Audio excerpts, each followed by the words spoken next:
Netcasts you love. From people you trust. This is TWiT. Bandwidth for the Tech Guy is provided by Cachefly. CACHEFLY.com. Hi, this is Leo Laporte, and this is my Tech Guy podcast. This show originally aired on the premier radio networks, including 160 of the best stations in the U.S. and Canada, and XM Channel 166, on Saturday, the 25th of June, 2011. This is episode 781. Enjoy.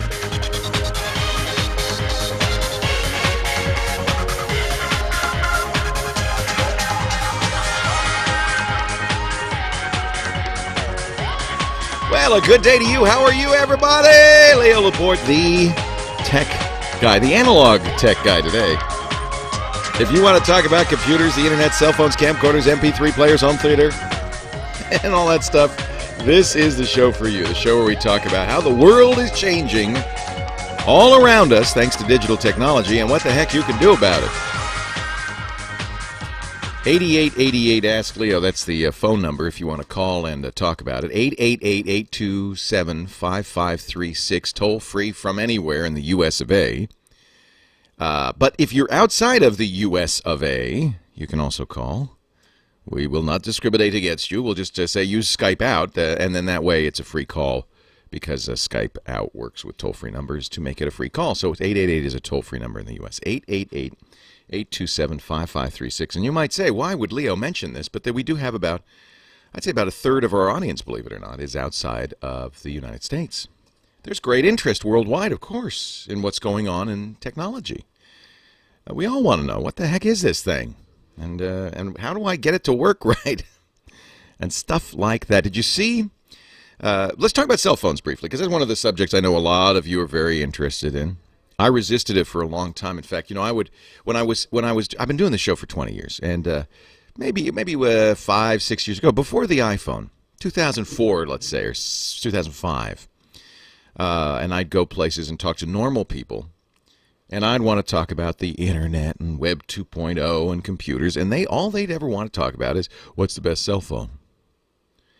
And I kind of thought, what do I look like, a gadget? I never liked gadget guys. I never liked gadgets. I thought that's kind of gadgets are like little things, throwaway tchotchkes. I'm into the big iron. I'm into personal computing. Well, was I wrong? Well, and really it changed in 2007 when Apple came out with the first iPhone, because now here's a smartphone that's actually really like a computer, and it's got apps. Didn't have them right away, but now it's hundreds of thousands of apps, and just like applications on your desktop, and you can do all sorts of stuff with it. In fact, the last thing people do with their smartphone these days is make phone calls. That's just a fraction of what you get a smartphone for. You do it for so many other reasons: maps and texting and chatting and tipping and making obscene noises and things like that. That's what you get that's what you get a smartphone for. So you can make rude noises at the table. Now we're advancing the technology. Not everybody is into technology, though. I was talking with my wife and daughter are kind of a little bit anti-technology. I call them neo-luddites. You've heard that? Have you heard that phrase, luddite? It's somebody who doesn't like technology. Just as on my side, there's people who like technology for technology's sake. The vast majority of people just use it. It's a thing. It's a tool. It's like a hammer or a toaster, or a microwave, or your car. That's how most people feel. But then at either end of the bell curve, there are people like me who think it's just cool and neat and can't wait to play with the next new thing. Yeah, you know who you are. And then at the other end, there's people like my wife who say, I hate it. I don't want to use it. I don't like it. I don't get it. It doesn't like me. It apparently hates me. And so, I call them neo-Luddites. Luddites.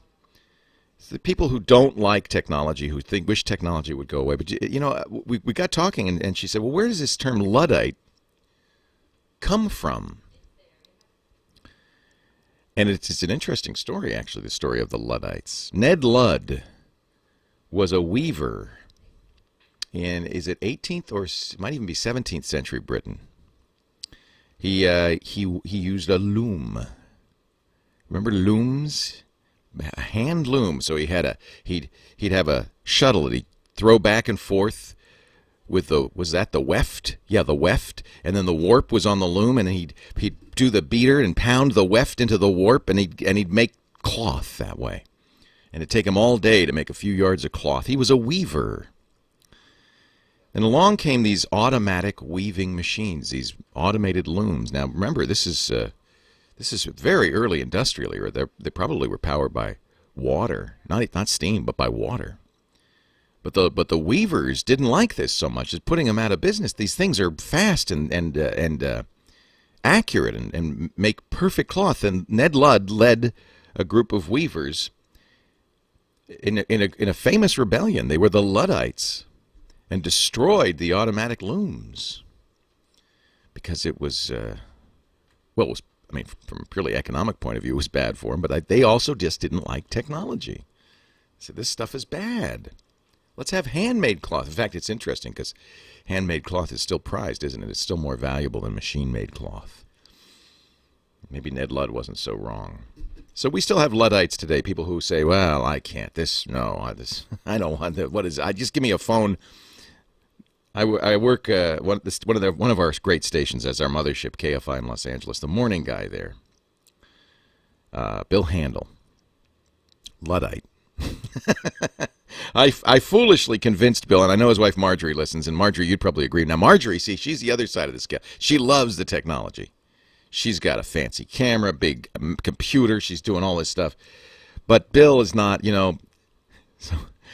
for some reason, I don't know why I thought it was a good idea. I talked him into getting an Android phone, a Droid X. I loved the Droid X, a beautiful big screen. I thought, oh, Bill will really like this. He wanted a smartphone. And he's given me such a hard time ever since for talking him into buying this phone, which he's never able to use. He's never been able to use it. Leo, I hate this thing. Why did you make it? It's every time I talk to him, every Friday morning. I hate it. So finally, a week ago, he bought an iPhone. He said, I love the iPhone. So a week later, I talked to him yesterday. How's that going, Bill? Can't use it. Can't figure it out. He says, I want one of those phones the senior citizens get with the big numbers. A Cricket. I want a Cricket. Some people technology's not made for you, but that's okay. I'm not, this is not maybe the show you should be listening to, or maybe it is. Maybe this is how you'll become an expert. But it's okay. It's people like Bill Handel and my wife, it's okay. You have to use this stuff. You can still make your cloth by hand and make your phone calls on a Cricket. It's okay. You want to dial on your phone? My wife, I am not kidding. She doesn't like the cordless phones in the house. She says that we keep losing them. She says, I want a phone hanging on the wall in the kitchen with a long cord, a long twisty cord that can never misplace it. Try and find one of those. I had to go on eBay and play a pretty penny for it. It's going to, don't tell anybody. It's going to be a present. It's a surprise. I hope she's not listening. So, but to each his own. If that's what you want, if that's what makes you happy, go ahead. Go out and get that corded phone or that Cricket. Read the newspaper on dead trees. It's okay. The world will not leave you behind. This change is happening, but it's not going to happen overnight. And I don't think you're going to be too left behind. Now, if you're under 25, maybe you should reconsider, because you will. You better learn how to use this stuff. So I have in my hand a dead tree. We'll talk about this a little bit later. The Federal Trade Commission has decided to investigate the Google for antitrust violations. Google confirmed Friday it's received a subpoena from the FTC, a probe of its business practices. So get ready. This is one of those battles that could go on for a long time, and I have to say I don't know if this is the right thing. Is Google? Well, here's the question of the day for you. You might want to think about this as we talk at 8888 Ask Leo. Is Google a monopoly? Is it a trust? Or do you have a choice? If Google went away, wouldn't you just use Bing? What do you think? 8888 Ask Leo. Let's talk about it. Leo Laporte, the tech guy. Line 3, Mark here, Leo.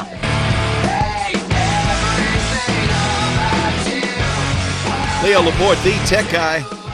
8888 Ask Leo. That's the phone number, 888-827-5536. Episode 781. 781 episodes. And we still haven't figured this stuff out. One day. Someday. The website for this show, with all the show notes, the chat, everything, is at techguylabs.com. Also, previous audio and video, in some cases, from 780 shows. It's all there. techguylabs.com if you would like to follow along. And the chat room's great. There's usually about 700 or 800 people in there participating, and it's so much fun. We have a great time in there, so I invite you to join us. Chat, video, previous shows, show notes, thanks to James DeRuvo, all at techguylabs.com. All right, first call of the day is on line 3, Mark in Fountain Valley. Oh, we just hung up on him. Mark, are you still there? Did I hang up on him? You'd already picked him up, I see, Kyle. Hi, Mark, are you there? Oh, yeah, hi, I'm here. How you doing? Oh, good. Whew, that was a close one. That was one where I pushed you off the edge of the building and then caught your fingertips as you fell. And I've yanked you back up onto the roof to talk. Let's talk. What can I do for you today? Well, we just got a new Samsung LED TV, and the internet connection on it's very slow. It came with the little adapter for the Wi-Fi, and for example, the Netflix, just get the message, connection to internet is very slow, video playback will likely be interrupted, and when we finally do, if and when we get a connection, it's very poor quality. And we had a Roku box on our old TV, and that got, perfect, no So you know it's not your access point. Okay. That's what I'm wondering. Yeah, because if the Roku worked fine, it's not your access point. It could be that TV only supports 802.11g and not N. I don't know. Does it say? Well, there's different flavors of Wi-Fi. That's the wireless networking you're using. The original was 802.11b. That was really slow. Then they came out with G, which was faster. But the most recent version is N, and N is much faster and even maybe more importantly, or more to the point, works better over longer distances. Where is the access point? Is it in the same room or a different room? No, the talking about the router, right? Yeah. Yeah, the router's upstairs and the TV's downstairs, and it's a D-Link router, and it's at least a couple, 3, maybe even 4 years old by now. So. Yeah, I mean, it truthfully, the fact that it worked with the Roku usually would mean there's enough bandwidth and speed. Maybe the TV is in a different position or is not, believe it or not, it could be, they don't put antennas on the outside of that TV. The antenna's inside the body of it. That could just mean that it's just not getting as good a signal. The ideal for a situation like this is to hardwire it. I don't know if you want to do that or not. Yeah, that's probably not going to work. I don't think there's any, there's You'd not have to that I know of, there's no cable access, other than the cable TV. Yeah. So a few things you can try. You can reposition the router, move it around, just kind of randomly. It doesn't mean like move it downstairs. I mean move it around in the room. You want to make sure that you've got the latest version on the router and also the latest version on the TV, believe it or not. Now that TVs go on the internet, you can also update them. Make sure that there isn't an issue there. Sometimes this is radio frequency, so sometimes moving it around just a little bit. Now, obviously, you're not going to move the TV around, but you can move the router around and see if that improves it. Yeah, because the TV's pretty much fixed. Yeah, so you're not moving that to a different part of the room. So move the router. You could conceivably, a new router would be better. Make sure that the TV, you probably just let the TV configure itself, right? Yeah. Mm-hmm. Well, we had a mess with a whole bunch before we finally even got it to recognize our router. Kept picking up the neighbors rather than ours, but we finally got it to recognize ours. Probably means the neighbors is a stronger signal. Does it show how many bars you're getting on that thing? Yeah, it was, I think, 2 or 3. I think it was up to 3, but I can't remember. So what I would do is try a different channel on the router, too. Yeah, routers can do 0 through 11 channels, and that means that you could try a different channel, and you may have to change it on the TV, or the TV may automatically know. I hate to get you back in that TV configuration menu. What a mess that is. Somebody in the chat room saying Ethernet over power line networking, they call it. It's kind of a fallback, worst case scenario, but you could try that. It allows you to do a network through your power. But okay. It's not. I think you're more likely to get this working with Wi-Fi, frankly. Okay. Yeah. Is it possible though that a newer router, more powerful router, might make a difference? Or absolutely, absolutely. But I would do that last. You don't want to spend money if you don't have to. So move your old router around, fiddle with the antennae, try a different channel. Make sure that your TV and router are both set to use N if it's available. Oh, okay. If you have a cordless phone, a lot of cordless phones use 2.4 gigahertz. That's the same frequency. So you might try a different channel that moves it around within that frequency. There's all sorts of things you can do, in other words. Okay. Well, I'll keep playing with it then. Yeah, that's what I would do. It's a black art. The fact that the Roku worked is encouraging, because you know that and that's using the same Wi-Fi connection. That was able to get enough speed out of it. It could be the TV doesn't have as sophisticated Wi-Fi in it, wireless in it. It could also just be positioning. It could be the antennas, because they're inside the TV. The Roku was outside. By the way, don't tell the TV manufacturer, but you could still use the Roku. You're not out of luck. Might be the easiest thing to do. You got that Roku box, plug it into the HDMI port, and continue to use it. You don't have to use the TV's software. Myrna, Simi Valley, California. Hi, Myrna. Leo Laporte, the tech guy. Hi, Leo. I have a question. I've conducted some research to create my own website, and I stumbled across some really cool creative-free websites, and I know exactly what I want on my website and don't mind spending the money for a more premium website and or to upgrade it. I want to also have control to revise it. I've stumbled across Yola.com, WordPress.org, Wix.com, and realized there's differences with flash drive or flash websites versus an HTML versus a drag and drop with no code. So I've kind of learned a lot on my own, and I'm ready to take the plunge, but I don't know exactly where to start, because I'm ready to go, and I don't know what the limitations of a Flash website are. Do not do a Flash website, period. Okay. It's a bad idea. Okay. Okay. But I can direct you in some other directions. This is a great conversation, your first website, and there's a number of decisions. I'm glad you're doing this research. You've obviously, just from what you just said, have done a lot of research and looked at a lot of choices. I'm gonna kind of having a lot of fun. Yeah, it's great. Let me tell me a little bit about what your website's going to be. Yes, well, basically, it's going to be sort of a nutrition website, and I'll have little videos with recipe demos. I'll have a photo page. I'll have a resource page to link to other websites that are very good for recipes and so forth. All right, hang on. This is good. You've done all that great work. I'm going to help you. We're going to take a break. We'll get Myrna's website up right after this. When he came across this young man sawing on a fiddle and playing it hot, and the devil jumped up on a hickory stump and said, "Boy, let me tell you what. I guess you didn't know." Well, I missed it last night, but I'm glad you played it, Kyle. Little Charlie Daniels band. Charlie and I hung out for about 3 seconds. He was in town playing at the county fair, and so I bought a big hat. It was the biggest hat I could find, and went and posed for a picture with Charlie. I thought this hat was so big, I thought there's no way, but Charlie's hat is actually bigger than this even. He has a big cowboy hat. Thank you for playing that, Kyle. This portion of the Tech Guy Show brought to you by Carbonite.com. Backup done right. You got to back it up to get it back, so don't take chances. Use the best. Go to Carbonite.com. Use my name, Leo. You can try it free for 2 weeks, and you'll get 2 additional months when you sign up, as long as you use my name, Leo. So we're talking to Myrna, who has done all her homework. I'm very impressed, Myrna. She's going to do the nutrition site. She's going to have videos on it, photographs on it.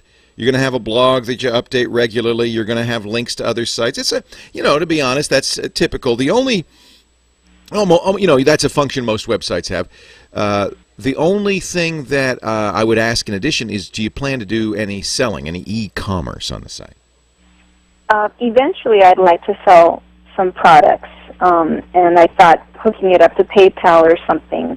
As long as I have the option, that'd be great. Yeah, I mean, that's going to be one of the check boxes you're going to want to look for on a web host. So let's kind of go back a little bit, Myrna. I know you know some of this because you've already done so much research, but I'm just for everybody else, just go back a step to talk about what it takes to have your own website. Now, a lot of people, I think, say, "Oh, I have my own website. I have a Facebook page," and that isn't your own website. That's Facebook's website. They're letting you put a page on there, but you don't have any control over it in the long run. And if they decide that they don't, like you for any reason at all, they could just pull that site down. So I think it's really important that you have a website that you control. But it's a lot more complicated than setting up a Facebook page. That's easy. Everybody's got one of those. And, you can even set up a Facebook fan page. So I have a Facebook personal page.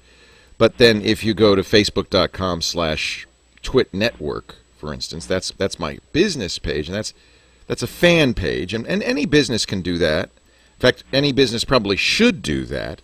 And you might even consider this for your business because, frankly, that will do all the things that you just described, right? Except for the e-commerce. And that's simple. Costs you nothing. It has some advantages. When you put a page up on Facebook, everybody's on Facebook, so everybody can see it. But there are some people, in fact, maybe some of your potential clientele who aren't on Facebook. Plus, you don't control Facebook completely. As I said, they control it. It's their site. So while you should have a Facebook page, and I would encourage you to have a Facebook page, Myrna, and maybe even a Twitter account, because these are the ways you can help promote your page, ultimately you need your own site. What does that mean? Well, you need two things. You need hosting. You can't, and you know this, I know, Myrna, because you've already answered some of these questions. But you can't host a website out of your closet. Those days are long gone. You just don't have enough bandwidth. It's just not a good idea. You're going to go to a company that specializes in hosting, website hosting, and they'll have. Ironically, it's very much like what you would have in your closet. It's a PC. In most cases, unless you spend extra money, you'll be on a single computer with many other websites, as many as 1,000 other websites. That's called shared hosting because you're sharing the hardware. But unless your website is a super high traffic website like Google or Yahoo or Facebook, Facebook has hundreds of thousands of machines. But you're not going to need more than one machine. In fact, you're not going to need more than, in most cases, than a slice of one machine. So that's why we have this shared hosting. You're going to put files on that machine. That machine has an address on the Internet. It's got a numeric address. And then associated with that numeric address is your number. It's like a phone number. It's a four three-digit numbers separated by dots. Like 192.168.1.1, four numbers separated by dots. That's your specific number on the Internet. Associated to that will be also a name. Now, you can use, if you're going with hosting like WordPress.com, you could have something like Myrna's foodsite.wordpress.com, and that would, people type that in and they would go to your specific number. You have to have a unique number that's your site. Or you could spend a little bit extra, and it's not that much extra, about $10 to $20 a year, to have myrnasfoodsite.com, to have your own dedicated domain name. I recommend that if you're pretty serious about it. Okay. So you're going to do, there's a couple of steps. You've got to get a host. Usually that host will help you set up a domain name. That's the easiest way to do it, go through that host. And then you need to run some software. That's your content management system, your CMS. Now, when you go to WordPress.com, they're using and you said org, by the way, that's a little different. So the WordPress.com is the hosting running WordPress software. And if you do WordPress.org, then you have to get a separate host. Okay. .org is the software only. You want hosting plus software. Okay. And there are a number of sites that do this. WordPress.com is very popular. Blogger.com, that's Google's, that's very popular. TypePad is very popular. And then one of our advertisers, I do have to disclaim that they are an advertiser, but they're really great, is Squarespace.com.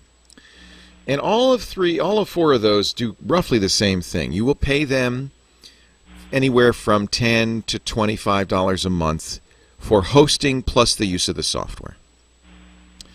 And then then it comes down to what software you like better, because all of the ones I mentioned plus the ones you mentioned too will allow you to do all the things you just described.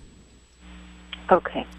So it really comes down to, now you asked a question about Flash. You can do Flash on any hosting company's site. You could do Flash on any of those four. They support it, but don't. And I'll tell you why. It leaves out everybody on an iPhone and an iPad. Okay. You don't want to do that. You also, frankly, you might look at, this might be a check mark you want to look at, do they offer support for mobile phones, mobile sites? So iPads, iPhones, Android phones, Windows phones, Nokia phones. How does the site look on those? Because more and more of your visitors are going to be coming to you from mobile devices, not desktop browsers, right? Right. That's important. We just spent, we're redesigning my main company's site, the TWiT site. And we're designing, and we said, we want to make sure it's mobile compatible. And we went back to the designers. They said, that'll be $6,000, please. Which is actually a good deal. So now you're learning something about the cost of having your own software, your own site. It gets very expensive. We're probably going to spend $50,000 on a new website, and that's cheap. That's cheap. So that's not what I want you to do, Myrna. You probably don't want to spend $50,000 on a site, do you? No. So that's what the pros do. If you're going to do a business site and you want to have complete control of it, for the radio stations that you're listening to, for, big businesses, for Walmart, they have custom designed sites they spend often millions of dollars on, running often on servers, full-blown servers that they rent. We rent for my TWiT network. We have, I think, 8 different servers. The whole thing. We don't share it. Not only do we not share it, we have 8 of them. And that's relatively small. So we're talking tens of thousands of dollars to design the site. We're talking thousands of dollars a month to run the site. You don't want to do that. That's why WordPress.com, which is completely free, Blogger.com, which is completely free. Now, on those sites, you're going to get ads. That's how they make their money back. They'll stick ads on your site. They'll usually be ads that are related. That may not be something you dislike. You should look at sites on WordPress.com and Blogger.com and just see how you feel about that. Then there are the sites you pay for. TypePad, Squarespace, $10, $15 a month. No ads. You control them. I'm a big fan of Squarespace. In fact, even though they're an advertiser, I'm going to push you there just to at least try it. All of these will let you try a site for a limited period of time. Squarespace you can have 2 weeks on. And I would just use this as a way to play with your design. Okay. And play with different features of it. Make sure it'll do the things you want. You said photos. Most of these sites will have some sort of gallery capability. You want to look at how easy it is to post on the site, how easy it is to moderate comments if you're going to allow comments, how easy it is to block spam comments. Hang on, I want to spend a little more time with you on this. Leo Laporte, the tech guy.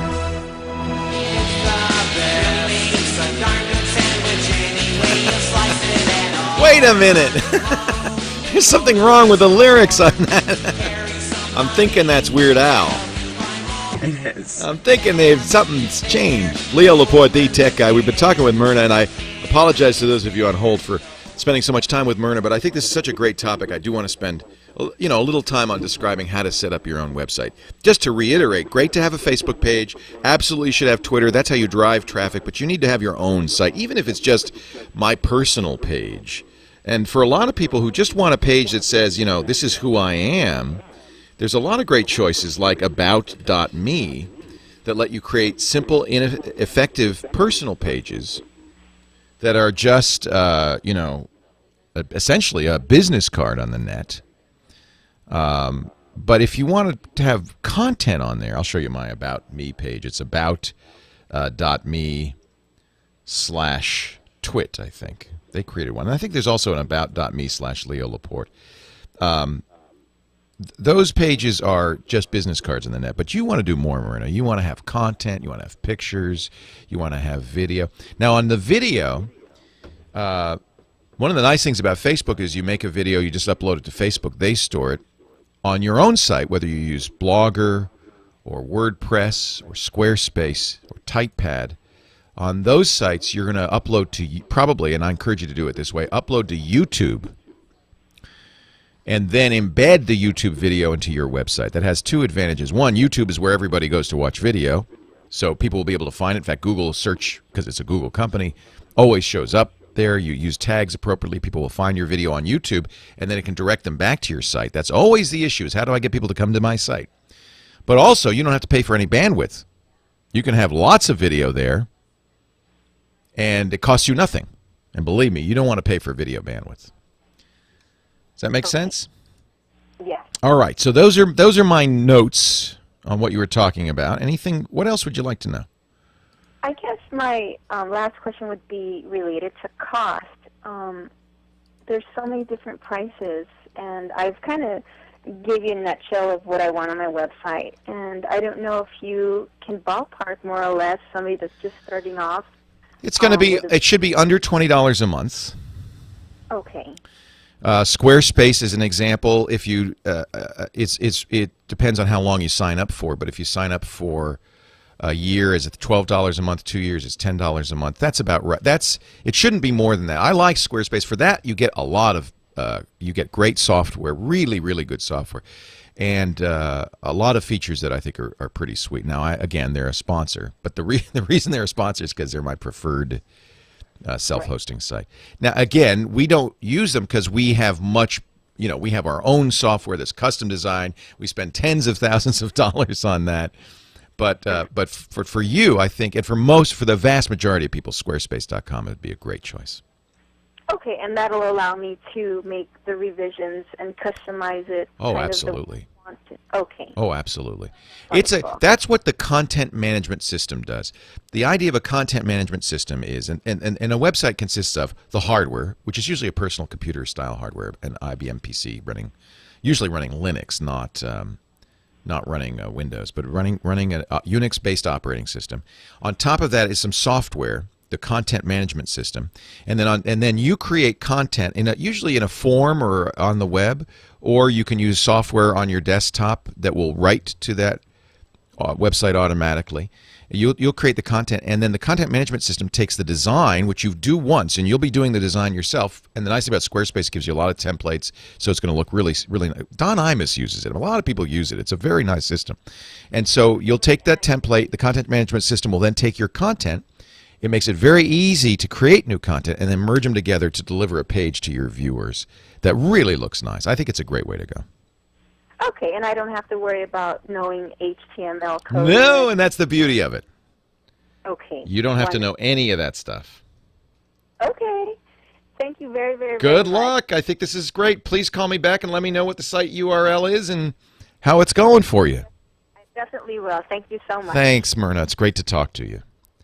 So, and for those of you who I just want a page, you say, so that instead of Facebook owning me, I can send people to a page that is me.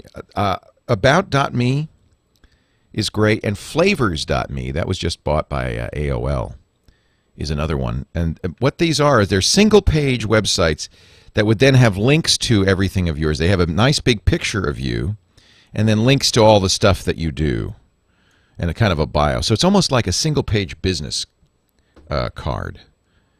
So if people don't want a more elaborate website, if you go to about.me/Leo Laporte, you'll see an example of this kind of site. Now, I just set it up just to play with, just to show people what you could do. Because Leoville.com is my personal site, and that is a WordPress blog that I foolishly maintain myself on my own expensive server. But I do that because part of my job is to try out other stuff and try out WordPress and so forth. But I think for somebody who doesn't want to do HTML, doesn't want to get crazy with technologies like JavaScript and CSS, doesn't want to install software and keep it up to date, Squarespace is a great choice. And the competitors are good too. WordPress.com, Blogger.com. They're free, but they'll put their ads in there. And then TypePad, which is more like Squarespace, about the same price. It's hosting plus software. So that's breaking it all down. Hey, we're going to continue on. I thank you for your patience, Derek. You've been a patient guy. He was looking for a goal-setting app. I'm going to help him in just a second. Before we do, I've got a goal for you. Let's make this a goal for the next 6 months. Through 2011, Let's not get a virus. Let's not get malware. And let's not get bugs. Let's operate securely and safely on our computers. What do you say? All right. Now, some of that's going to be you. It's going to be changing your behavior, but also having great security software can make a big difference. That's where I send people to ESET.com. ESET, the makers of NOD32 antivirus for Windows and Cybersecurity for the Mac. Yes, unfortunately, we Mac people now need to do this too. Our days in the Garden of Eden are over, folks. If you're running a Mac, can I recommend Cybersecurity for the Mac? Try it free for 30 days at ESET.com/Mac. And if you're on Windows, NOD32, same great, lightweight, fast engine that really does a great job. CNET gave it 5 out of 5 stars. Editor's Choice this year. It hasn't missed a virus in the wild for 10 years. I mean, this thing is amazing. And it doesn't slow you down. If you're a Windows user, ESET.com/Leo. Or either way, you can call 866-935-ESET. If you use Windows or Macintosh, get the best. ESET. ESET.com/Mac. ESET.com/Leo. And either way, make sure you like them on Facebook. See, you have to have a website plus the Facebook page, facebook.com/ESETUSA. If you use Windows or Mac, you need ESET. Leo Laporte, the tech guy. Derek in Westwood, California. Hi, Derek. Hey, Leo. Welcome to the show. What can I do for you today? I'm looking for an app for my iPhone. I got the iPhone 4. How do you like it? I want oh my gosh, I love it. This phone is so amazing. As the kids say, you're rocking the iPhone 4. Yeah, rocking it for sure. But I'm looking for an app that a goal setting app, one that where you can keep add a photo of the goal and maybe like a progress tracker. Ooh, I like that. I don't know of one. That's a great idea. So you want it? So you would say like, okay, my goal is for me, lose 50 pounds, and so I would take a picture of my fat self, and then maybe an imaginary picture of somebody that I want to look like, put that on the app, and then have a graph tracking my weight and that kind of thing. Right. Yep. Exactly. They've got some on there. I've shopped around on the App Store, but there are so many, and I was like, everything else we go to for you. We go to your show notes. I should know, shouldn't I? And I don't know, but I'll tell you what. There's 1,000 people in the chat room who all have an opinion. So we're going to take a break. We have a break for the news at the top of the hour. Will you keep listening for me, Derek? And I will, when I come back after the news, I will have 5 great apps that you can use. How about that? Awesome. Thank you, Derek. I appreciate it. It's hard to keep up. There are, at the last count? There's more than 250,000. I think they're close to 300,000 apps. 300,000. And I'm looking for the 5 that'll help you set goals. We'll see if we can find it. In fact, maybe I can even make a recommendation for some sites that will help you find apps that are useful. I could point you in that direction too when we come back. Anything we talk about on the show, including links to all those sites I just talked about and more, on the website techguylabs.com. We'll put that Charlie Daniels picture on there, too. techguylabs.com. That's the website. Thanks to James DeRuvo for writing that all down. And there's links there to the chat room and the video and the audio, too. So get on over there, you hear? Leo Laporte, the tech guy. More calls to come. $1 a year. That's not bad. All right.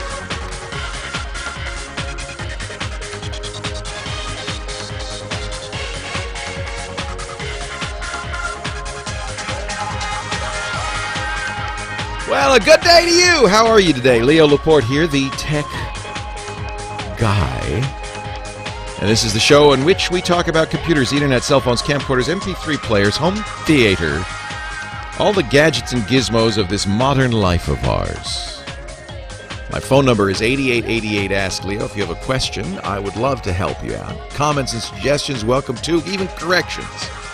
888, toll free, 888-827-5536. Now, we were talking to Derek in Westwood, California. He wants a program for goal setting. And man, Derek, if we come up with a whole bunch of solutions for you. He's running an iPhone, or as I say, rocking the iPhone. But there are apps for Android as well. Most of the apps out there are kind of task management apps. For instance, there's a powerhouse tool called OmniFocus that is both on the desktop and on the iPhone and on the iPad, that is designed around projects and tasks, but it lacks one of the things that I thought you had a nice idea, which is pictures and graphs to show you how you're doing, to show you what your goal is, that kind of thing. Right. So I've been talking to the chat room. They're really good. They recommend, they found one site which I think is very interesting called LifeTick, LifeTick.com. And it's really for coaches and their mentees, although you can use it yourself.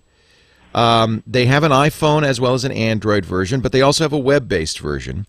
And their tagline is "Goal setting made simple. Break the shackles of mediocrity." Are you mediocre, Derek? No, you're not. You're a supreme human being. And give yourself the best chance to be all that you can be. It's really, it really is focused on goal setting. When you set a goal, you will assign tasks to it. OmniFocus does the same thing, but calls it projects, not goals. There is a graph system that lets you measure performance. So, for instance, if you're trying to save a certain amount of money, you can enter how much you've saved, and it'll show a graph. Or lose weight, you can enter what your weight is. It'll show a graph. That's kind of nice. And it does have as I mentioned, a full iPhone interface as well. Now it has an advantage that it's free.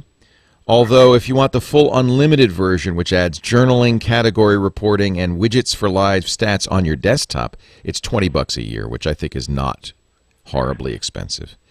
So this is the first one I'd look at. You can download the app, the iPhone app, and play with it, and you can even use it on the desktop. I like the idea of having a desktop as well, because you don't want it just on your phone. You want to be reminded and work with it everywhere. So this is LifeTick. We will put a link to that in the show notes, but we also have, thanks to the chat room, an article from Mashable from January 1st of last year on keeping your New Year's resolutions. The problem with these apps is they're more specific. For instance, Daily Burn, which I use, is about weight and exercise tracking. But it won't help you if you're trying to quit smoking, for instance.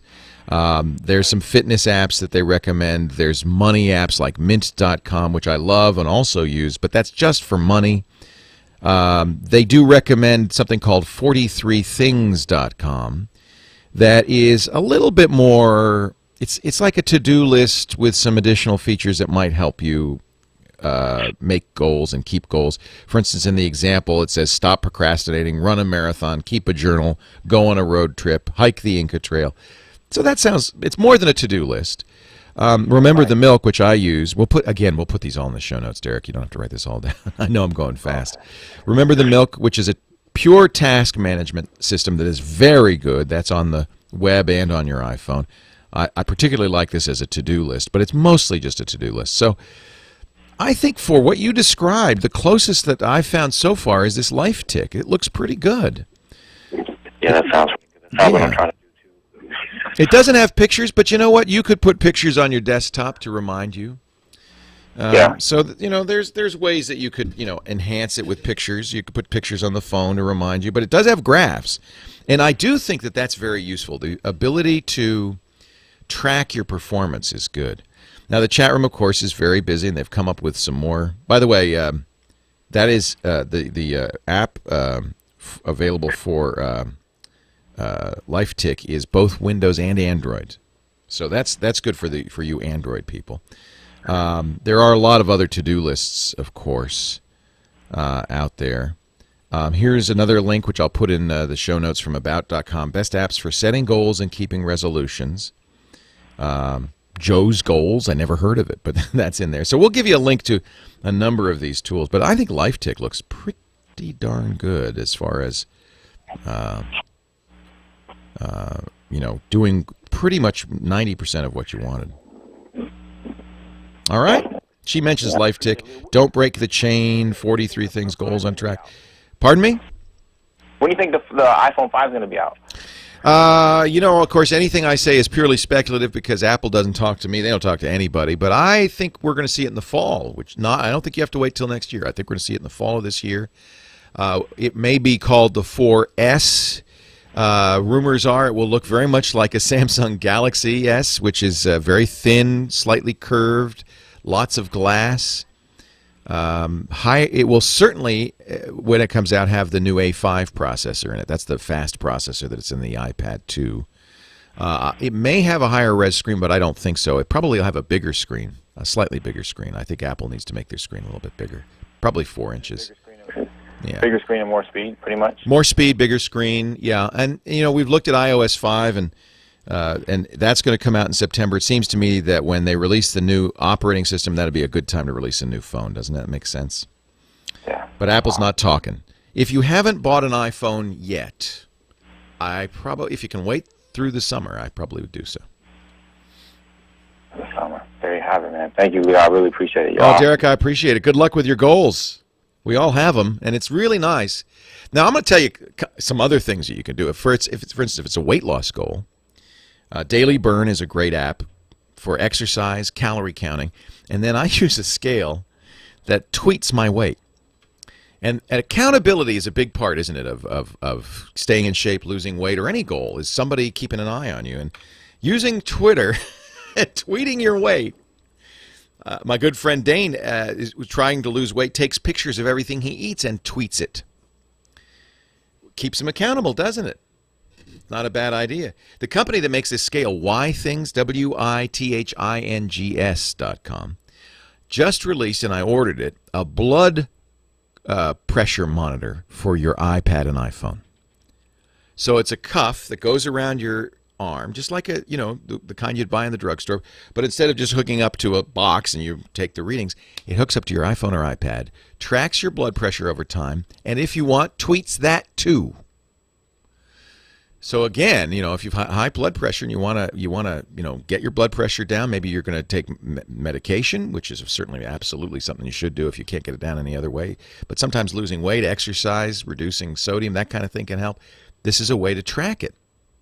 I know, because my blood pressure is high. My doctor said, I want you to measure it. I want you to measure it several times a day. I want you to send me that graph, and if it doesn't go down, you're going on drugs. So I'm incented. Can't wait to get that thing. And yeah, I'll be tweeting it. Sorry, you don't have to follow me. I have friends who'll spank me if my blood pressure doesn't go down. 8888 Ask Lee. But see, that's good. That's not just accountable to yourself, but accountable to others. That's good. 8888 Ask Leo. 888-827-5536. Toll free from anywhere in the U.S. If you're outside the U.S., would you Skype us? Give us a ring. I love getting calls from around the world, too. Website is techguylabs.com. All the links to everything we mentioned are there, as well as a great link to our chat room. And wonderful people in there who are very helpful. If you want to be either part of Leo's brain, or if you want to use my brain, the chat room is a great place. 8888 Ask Leo. Dr. Mom says the best way to get your blood pressure up, measure it too often. I'm Leo Laporte, the tech guy.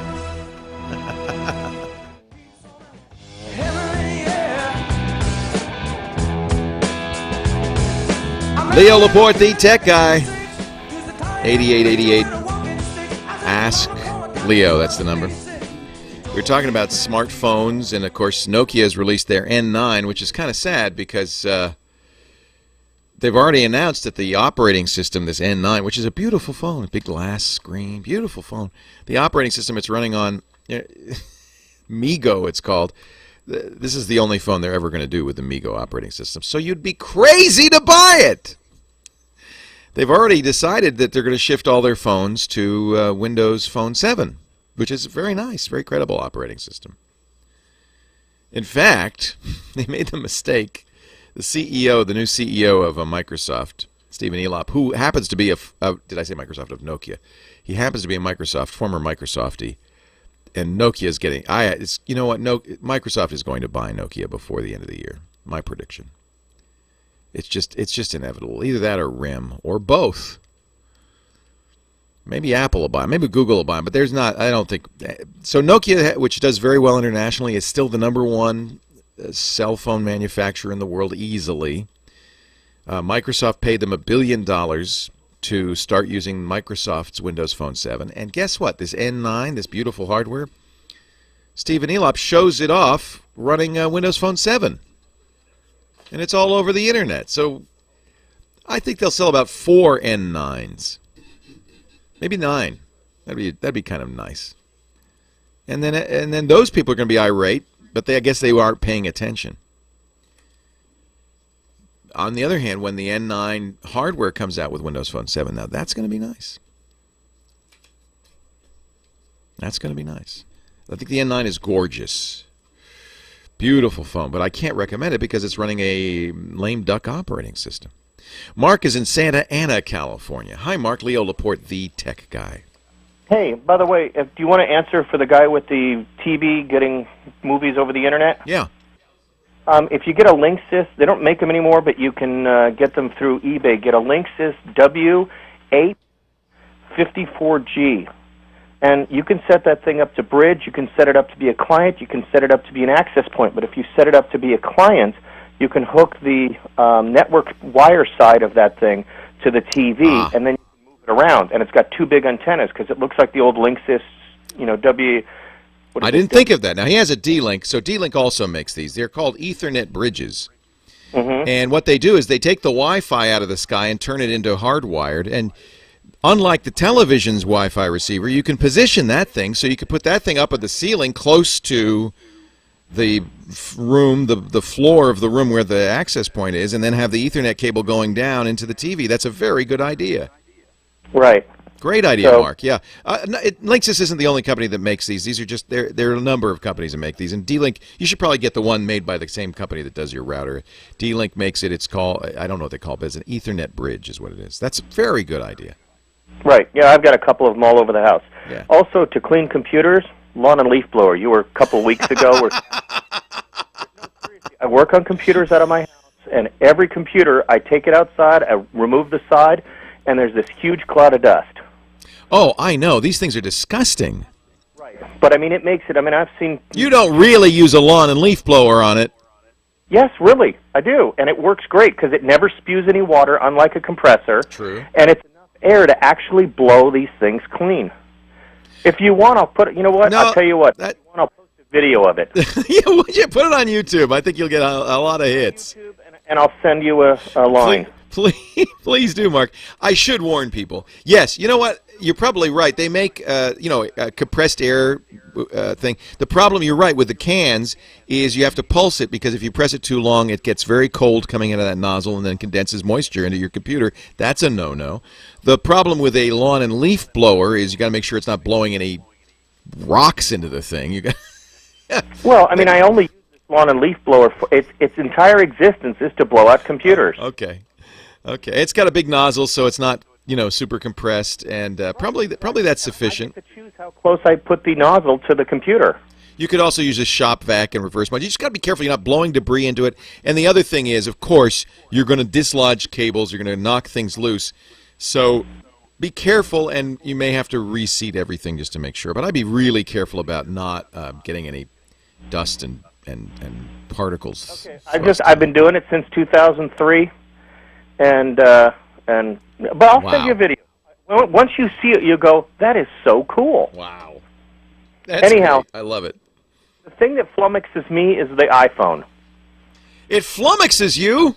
Yes, I know. I just reprogrammed my router because I had video problems and did QoS, and I can do all that stuff. But when I listen to all these podcasts from the TWiT network or Security Now, all 300, you get all 300 in there, and then it shows the newest one on the top, but I want to start in the oldest one, so I got to scroll up and up and up and up and up and up and up every time. That's interesting. When you go through hundreds of these things, and then I heard you do a BOAG World thing, so then I listened to all 200 of the BOAGs. That's a great show out of Australia. That's an interesting. So, what program are you using? The iPod program to listen to them? Yeah, just the iPod program. So what you're saying is instead of sorting by, I don't even know what it sorts by. Does it sort by download date? Yeah, I don't know what. That's the thing. I don't know how to. I don't even know how to resort on the iPhone itself, because you can sort differently. It seems like in iTunes, but I like to listen on the iPod because I can listen at double speed. You and Steve Gibson sounds so much more animated at double speed. He talks slow for those who need him to, but you're absolutely welcome to listen at double speed. I have no problem with that at all.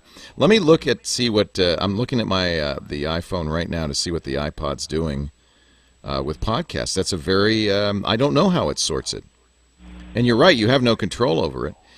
I'll tell you, because the iPod software is designed for albums, it's probably looking at track number and album name.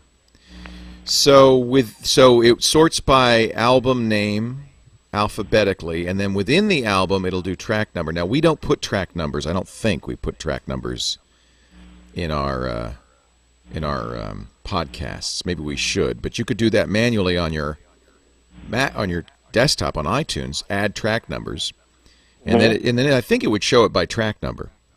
Okay. The other way, of course, is to create a smart playlist. You can order it any way you want and play it through the playlist. Yep. No, I've messed with the playlist too, but I haven't got that in depth. But I was hoping you had a Well, it's all, I believe it's all going to come down to what we call the metadata, the tags that are in there, and we put some metadata in. For instance, we say that the genre is podcast. The album. I don't know what we do nowadays. When I was doing it, I now have people to do that for me. But when I was doing it, I would make each month be a new album. So you could get Security Now March 2010, and they would all appear together. Right. I'm not sure what we do now, but you could certainly do your own meta tagging in iTunes. It's the get info on any file. You can even do it in a batch, and then I think you'd be able to at least figure out what the iPod's doing in terms of order and mess with it. And of course, a playlist is a great way because it will play the playlist in exactly the order you set up the playlist. So that might be. You're making me think. I'll just make the playlist with the first 5 because you can see 5 things, and I'll just keep changing that out. Right. And it will sync. In the syncing, you can set up the podcast to say 5 most recent unlistened to, for instance, or 5. What I would do is maybe the 5 oldest unlistened to, and then you'll get, as you listen through them, you'll get new ones all the time. Leo Laporte, the tech guy. Take yourself home to make it blow away, blow away, blow away. All I got to do. All right, Leo, DSL Extreme Billboard. All I got to be happy. All it's got to take is something home to make it blow away, blow away. This portion of the Tech Guy Show is brought to you by my internet service provider, DSL Extreme, for high-speed internet at an amazing price. Call 866-2-GET-NET to get DSL Extreme. Leo Laporte, the tech guy. Happy Field Day. In my day, Field Day meant, I don't know, you'd go out and play field hockey, but Ben Fransky is in studio with me, and he's going to explain that there's something different. Field Day means something different today. Hi, Ben. Hi, Leo. Ben runs our forums. We have a forum associated with the podcast network called TWiT Commons. It's twitcommons.twit.tv, right? Is that right? Or Town Commons. Towncommons.twit.tv. And he is administrator thereof, but also a ham. Yes. What are your call sign? What's your call sign? I am K0BEN. I like it. How'd you get that? It's like a vanity call sign. It is a vanity call sign. So I was originally KC0OJA, but then a couple years ago, you can look through and, as people either fail to renew their licenses or they die, the old license call signs become available, and you can go through and people look for ones that look interesting. So I had a friend who said, hey, K0BEN has become available. That's awesome. That is great. So it's easy to remember. Yeah. Yeah. Okay, so K0BEN. Yep. What is Field Day? Because today I notice you have a little walkie-talkie. Is that a ham radio? I do. This is actually a digital ham radio, so it's a D-Star ham radio. Mic's not on. His mic's not on, so they're not hearing a thing you're saying. Oh, I know why. I got to turn this dial like that. Now you should be able to hear Ben. So it's Ben is K0BEN. He is a ham, the moderator, as I mentioned, of our Town Commons. And what is that you're holding? Can you first of all talk and let me see if we can. Sure. Can you hear him now, Kyle? Well, Kyle? He's got to say something first. Yeah. You're a ham. You understand I that? am, absolutely. Can you hear him now, Kyle? Yeah, it's good. Okay, good. Sorry, I didn't have him turned up. So this is a D-Star digital. But digital this is amateur so radio. Small. It is. So the small ones that people carry around with them operate on higher frequencies. So up in the VHF and UHF range. So between 144 megahertz and 460 megahertz or so. But the ones that people are setting up today for field day, that's the high-frequency operation. That's actually ironically named because it's quite a bit lower in frequency, but that's for the long distance, over the ocean. Oh, so you go a long way. Like that. So yeah. I could be QSLing people from all over the world today on field day. But those are much bigger rigs with the big antennas you see in people's backyards, things like that. These are more for local communication. So field day is what? Well, field day, so since 1933, it's an opportunity to get together and practice emergency operations for amateur radio. And this is really important. I think a lot of people don't understand that hams are very important.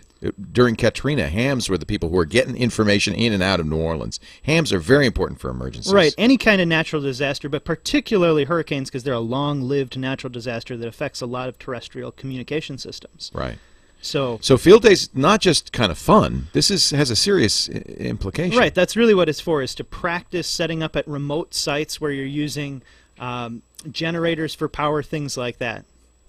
So it's an opportunity to get together and do that. So if you see people out usually in city parks by fire stations, police stations today, out and about with big antennas and stuff, stop by and say hi to them, and they'd be happy to show you around and let you know what's going on. Absolutely. 'Cause I'll tell you what, we probably wouldn't have a lot of what we have today, including packet internet connections, packet radio, cell phone 3G and 4G without hams. Absolutely. Experimentation is the other key aspect of ham radio. So the two is emergencies and experimentation. That's great. Well, it's nice to have you in here, Ben. I've known Ben for years, but he's never been into our studio, so it's great to have you, K0BEN. And if you're interested in ham radio, we do have a ham podcast, which I know you listen to. My good friend Bob Heil, who makes all my microphones, including the one I'm using right now. He's a former rock and roll sound guy, ham and microphone and audio fanatic. Bob Heil has a great podcast for ham radio listeners called Ham Nation. And the most recent Ham Nation, Ham Nation 5, is all about field day. So you could find out about it by going to twit.tv/HN5. And one of the other things that we're going to do on Ham Nation is I'm going to get my license. I'm going to get assignments every week studying, and then depending on how fast or slow I am on the uptake, I will actually take the test. We've got examiners here who are going to come in and administer the test to me on the air. Wow, that'll be exciting. Question 75. If you multiply the power times the wattage, I don't think it'll be that exciting, but we'll do it behind the scenes. How about that? What will be exciting is when they say whether I passed or failed. And I'm going to have the blood pressure meter for that. So it's great to have you, hams. I know we have a lot of hams listening. Thank you for the work you do, and I'm really glad that we can plug hams a little bit. Is ARL.org the best place to learn more about the ham? Yeah, ARRL.org. They have information about field day. They have information about licensing materials, etc. So that's a great resource. That's the American Radio Relay League. It's ARRL. I said it wrong. Yeah, ARRL.org. Great site. And thank you, Ben, for being here. I appreciate it. No problem. Nice to have you. 8888 Ask Leo. That's the phone number if you want to talk tech. Yes, hams are tech. Stephanie in Valencia, California. You're next. Hi, Stephanie. Leo Laporte, the tech guy. Hi. Hey. I am so glad to talk to you. I've been listening to you for a long time, and you've really helped me out a lot. Well, thank you. One thing that I just been driving me nuts. I am in school, and I go to our public library so that I don't have the distractions of home to try to do my online stuff. Great. And they have a free Wi-Fi there. And so my computer finds the Wi-Fi connection, and I choose it, and then at the bottom it says local only, and then you have to open up your browser and then put in your PIN. Right. When I open up my browser, ever since I got Internet Explorer, whatever the most recent one is that I upgraded, it says it can't connect. And diagnose connection problems. It says you're already connected, but I'm not. So I disabled firewall, disabled the security essentials, did all of this. And my husband's an engineer, and he said that he had a friend that had the same problem at a local Wi-Fi. So I said, okay, well, I'll install Google Chrome at home and then go back to the library and see what happens. That was what I was going to suggest. Same thing, huh? Same thing. Ask the librarians. They have no clue. They can't help you. I mean, they're lucky to even be able to work their computers. So I cleaned out the history, cleaned out cookies, disabled everything, and I can't connect there. Just can't. That's frustrating. One thing I would check is go into Internet Options and make sure that you don't have a proxy set up. Yeah, that's what where is that in Internet Options? Oh, that's a good question. I don't have IE9 installed, but let me see. It's probably somewhere. I'm on it right now. Yeah, so let me open my Internet Explorer and see. Well, would I have a proxy set up from my home?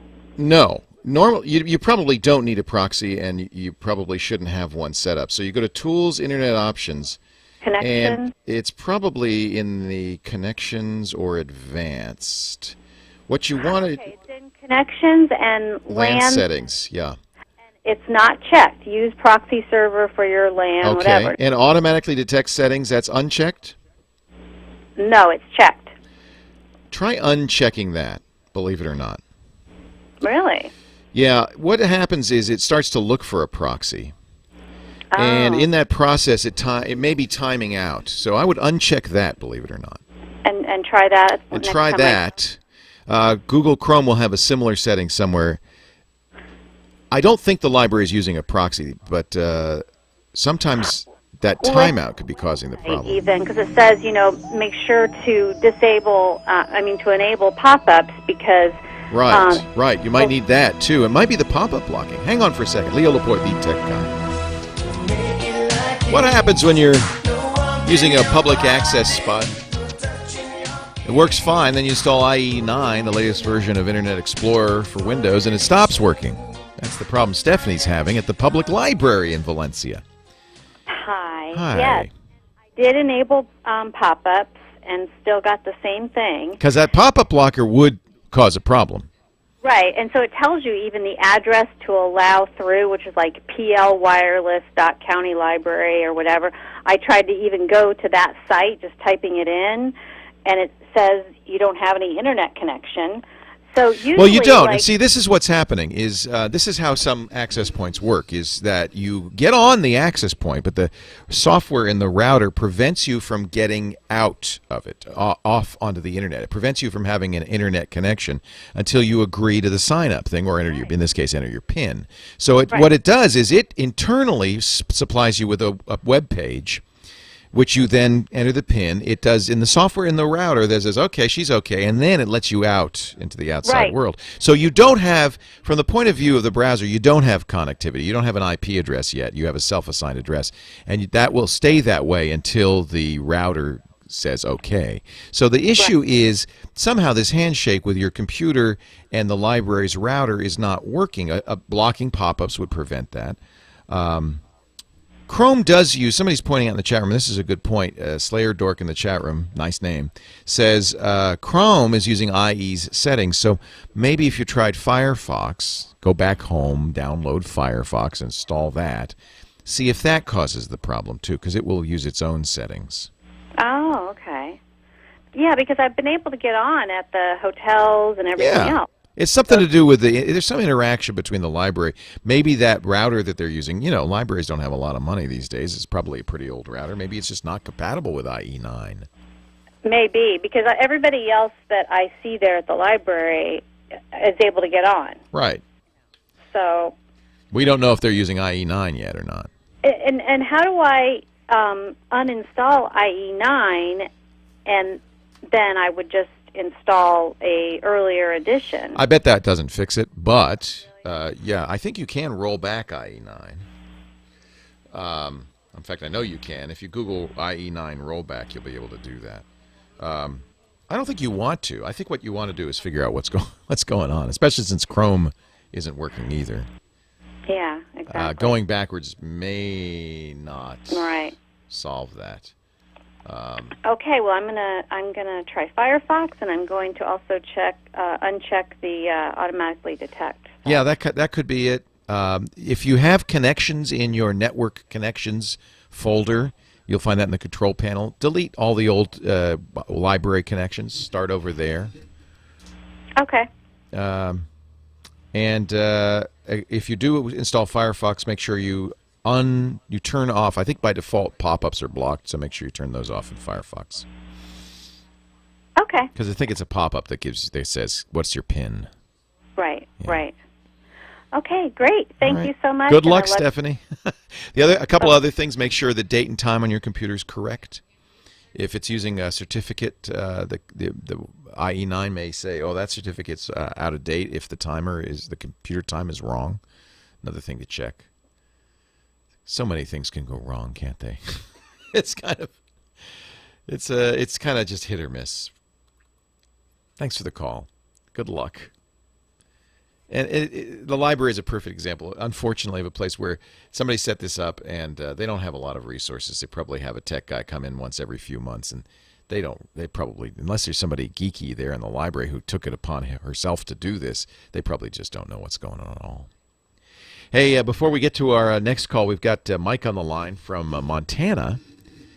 And he's got some weird things happening after he did a memory upgrade on his computer. Maybe we can help him out there. But before we do that, I want to help you out.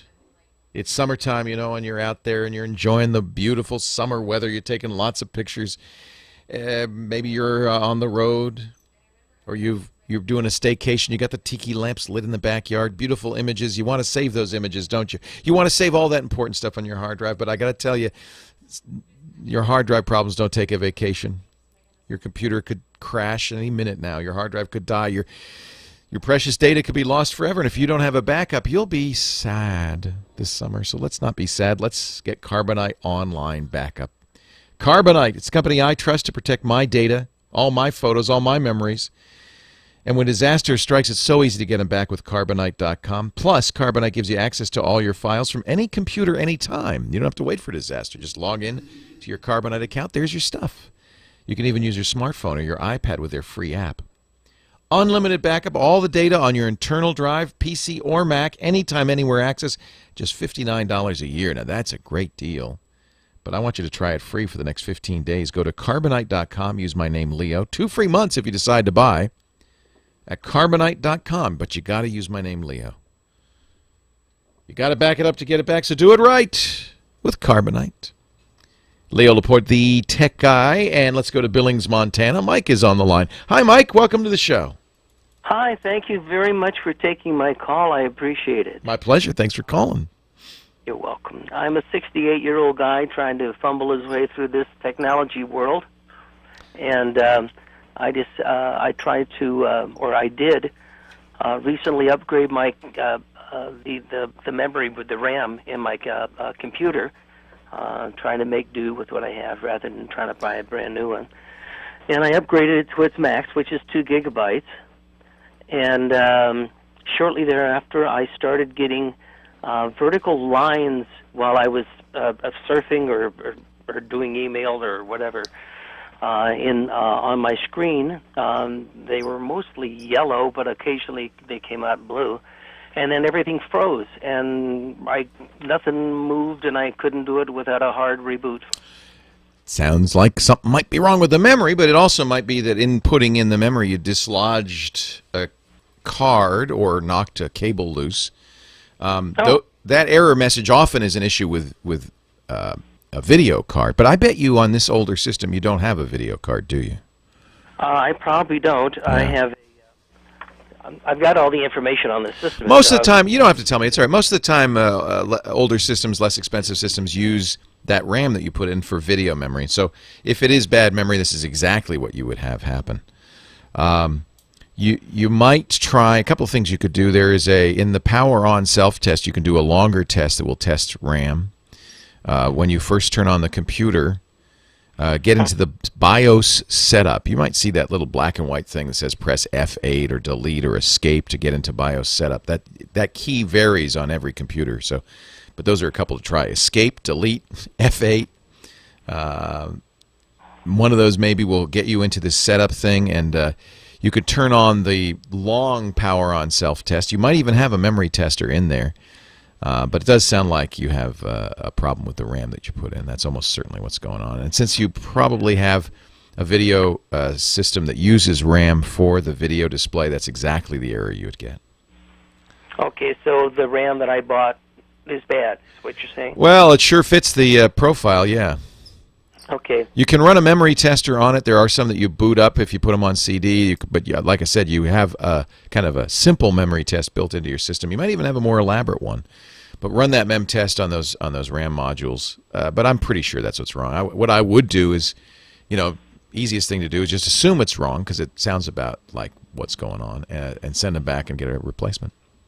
Okay. You were careful to make sure that you got the right RAM for your machine and everything, right?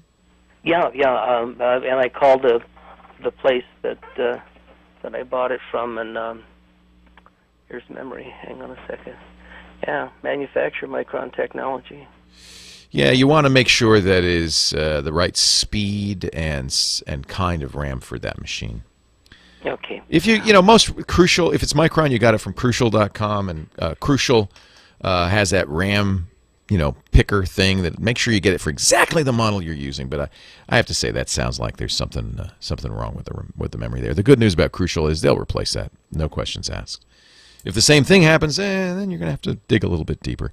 There is a good MemTest program out there. Thank you, Web3395 in our chat room for reminding me that MemTest is free, and you can get that from memtest86.com. Of course, you have to have, you have to create an image on a CD that you can boot to.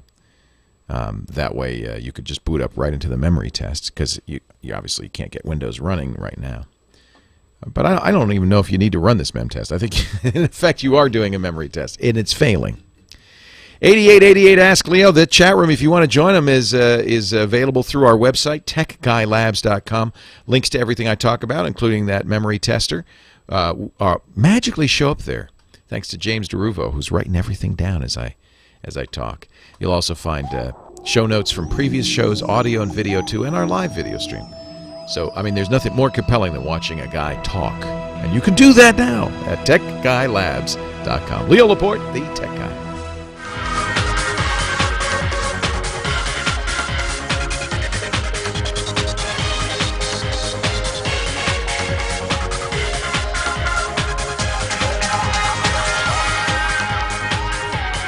Well, a good day to you, Leo Laporte here, the Tech Guy.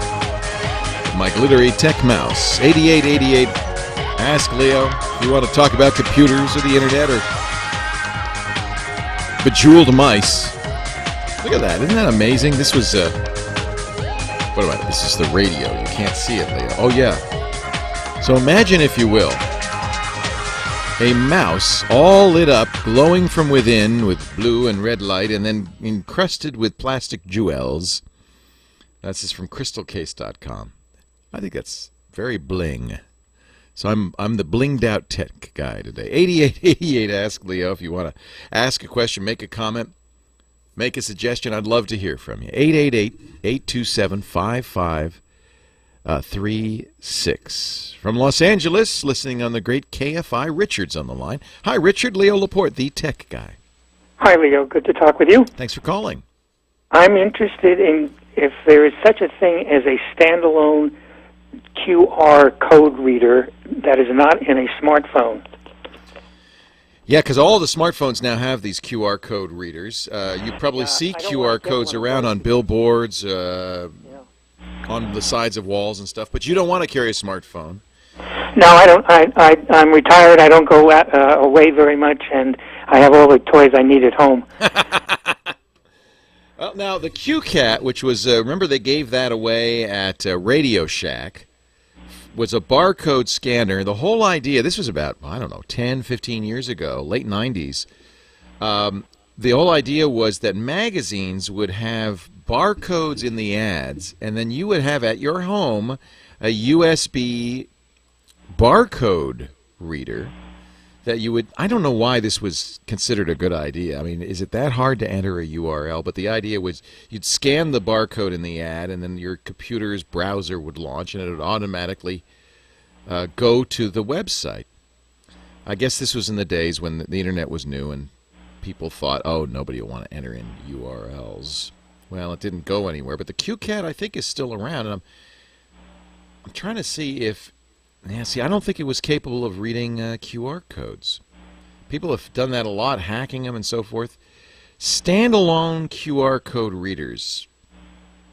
There must be some. I'm looking now on the Wikipedia article for QR codes to see if somebody's got one. Chat room, do you have any idea anywhere? Just, I guess it would be you want to connect it via USB to your computer. You'd need some intelligence in that. Yeah, that's what I'd like. Yeah, just like the QCat. I don't know. I don't know of a standalone one. I guess part of the reason is that they just assume everybody has a phone and can use their phone to do it. Hello? Yeah, I'm still here. I'm just looking to see if there's. Yeah, no, I know that the phones have them, but I wouldn't mind getting a phone like that or a smartphone. But the 2-year contract is just not something I want to deal with. Oh, I don't blame you. It's ridiculous, especially if that's all you'd be using it for. Yeah, essentially that.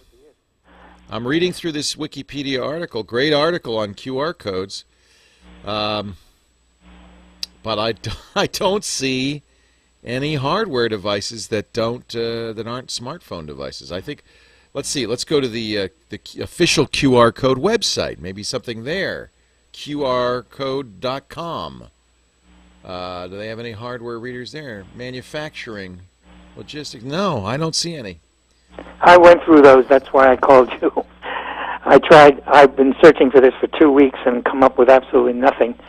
And in fact, you and your chat room are my last resorts. Help me, Obi-Wan chat room. Well, one suggestion from the chat room is you don't have to get a smartphone. You could get an iPod Touch. And go ahead. And they have QR code software that would run on that. In fact, any device running Android or iOS, so that could be a tablet or an iPod Touch or like that. As long as they have a camera on them, you could use the QR code software. The good news is the software is free.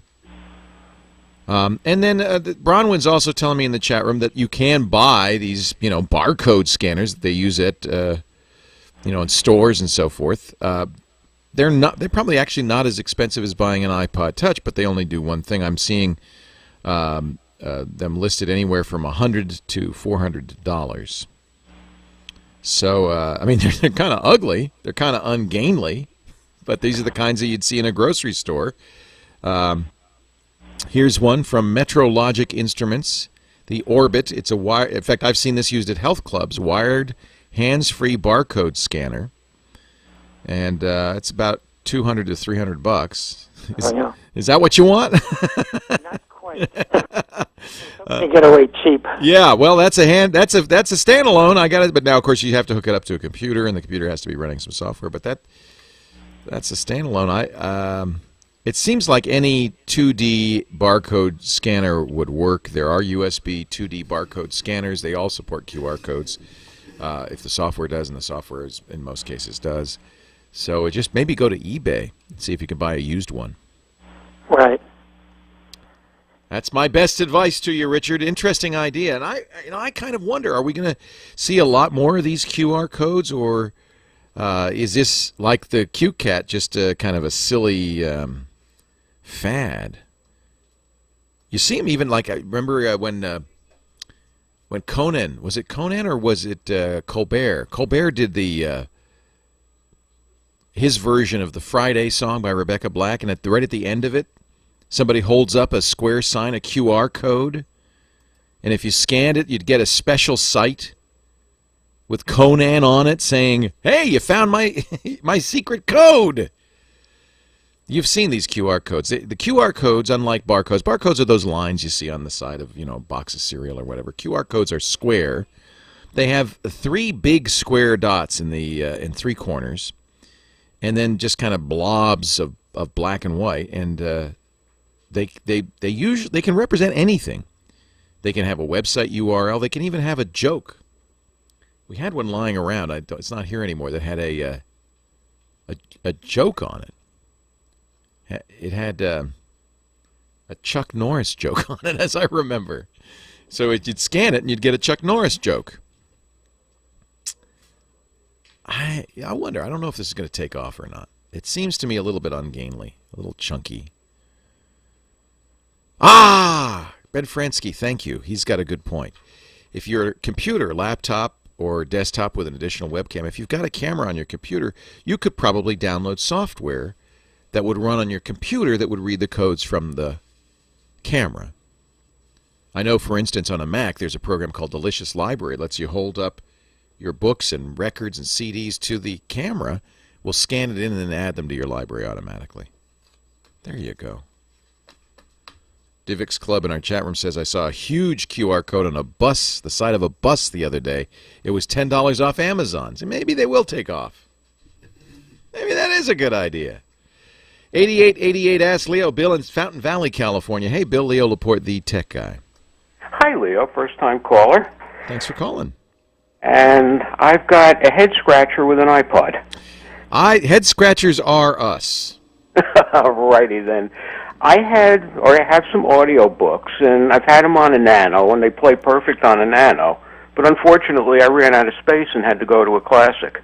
And the Classic iPod doesn't seem to like audio books. It'll play a couple of minutes.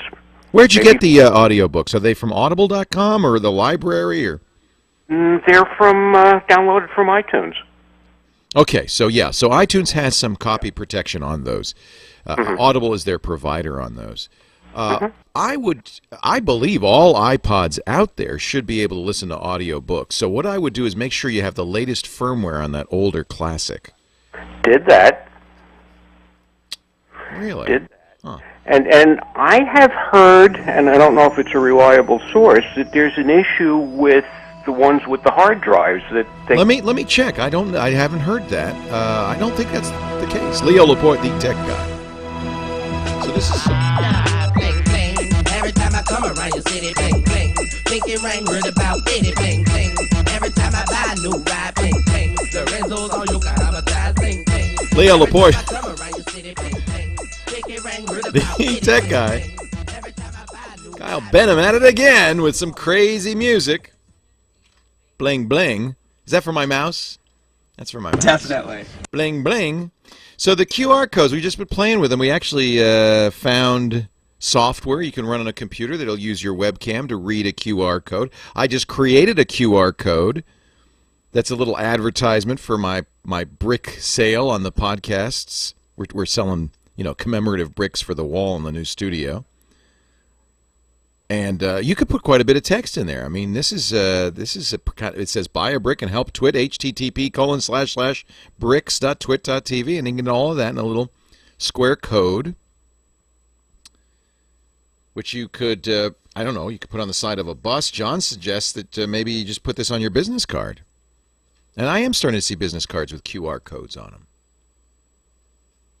It's just machine-readable text. So Barcode Studio is the program I used. It is a free download for Windows, Mac, or Linux. And it comes from tec-it.com. Now, let's see if they can they scan barcodes too? I bet you. I mean, I would think so. But there are a number of other programs. So if you've got a computer, you've got a barcode scanner. You just need a computer and a camera on the computer, and most computers nowadays do. This is fun. 888, thanks for the question. I think we solved it now. 8888 Ask Leo. Mark in Riverside, California. Hey, Mark. Leo Laporte, the tech guy. Hey, Leo, my problem is I have somewhere down the line when I wasn't using my computer, somebody had came and changed. They thought they were going to put in my CD-ROM for me and and do something. Well, what happened when I came back from what I was doing, and now I had one of those the Microsoft wireless mouse plugged in, and everything was good, and everything was happening. All of a sudden, when I came back and I turned it on again, it had crashed, whatever, and I restarted it. I have Windows XP, and so it just said go back to known configuration that worked. I did all that. Well, now when I go and put in my mouse to have the wireless hookup, I go to a control panel, then I go to the mouse and properties, and there's nothing there. It says there is no properties. So what's happening? I can plug in a regular mouse with the cord and it works, but I go to put back in my wireless, and it has no properties. Yeah, you need a driver, I guess, for that IntelliMouse. So yeah, what, and I went to Microsoft, I put in all that information in, and I downloaded the driver, I guess all the information in, and I thought I had, put it on my hard drive and downloaded everything went through the wizard and everything else set up, but it still just didn't acknowledge it. So okay, so yeah, this is, thank you, Microsoft. So this is this is not unusual. What a driver is a little teeny weeny bit of software that tells the operating system how to use some hardware. The advantage of doing it that way is you don't have to build the operating system to know every single thing that can be connected to it. You can create an operating system and then create a way for new hardware to be introduced to the operating system, and the capabilities of the hardware then can be added to the operating system's abilities. So all operating systems come with basic drivers. They call them HID, or Human Interface Device Drivers, for keyboards, mice, that kind of thing. I guess Microsoft decided that this fancy Dan new mouse with all of its additional capabilities needed a custom driver, because probably the scroll wheel did some fancy things and maybe there are a bunch of extra buttons. You could probably continue to use the IntelliMouse without that fancy driver. You just won't be able to use all the programmable buttons on the thing. So one way to do this would be to shut down the machine or reboot the machine. But before you do that, unplug the wireless dongle for the IntelliMouse. So there's two parts to this. There's the mouse, and then there's the wireless piece that goes into the mouse, unless it's Bluetooth. But I'm presuming it's not. So you have a little wireless piece that goes into a USB port. Unplug that, reboot the machine, then plug in the little wireless dongle. With USB, you always want to install the software, then install the hardware. And I'm thinking that maybe it's a little confused. You probably do have the IntelliMouse software on there. If you don't, you'll plug in the little dongle. Windows will churn a little bit, say, I don't know what this is. I can't install this device. Device not working. If that happens, then I would just use, download the latest IntelliMouse software. There's a full installer. Run the install. Unplug the mouse. This is important. Unplug that little wireless part, run the installer, then plug it in again. At that point, for sure, Windows will say, oh, yeah, I see it. That's an IntelliMouse wireless driver I need there. It'll load it up, and you should be good to go. It's tricking Windows into kind of plug-and-play, resetting its connection to that mouse. So unplug it. Make sure the mouse is not attached in any way.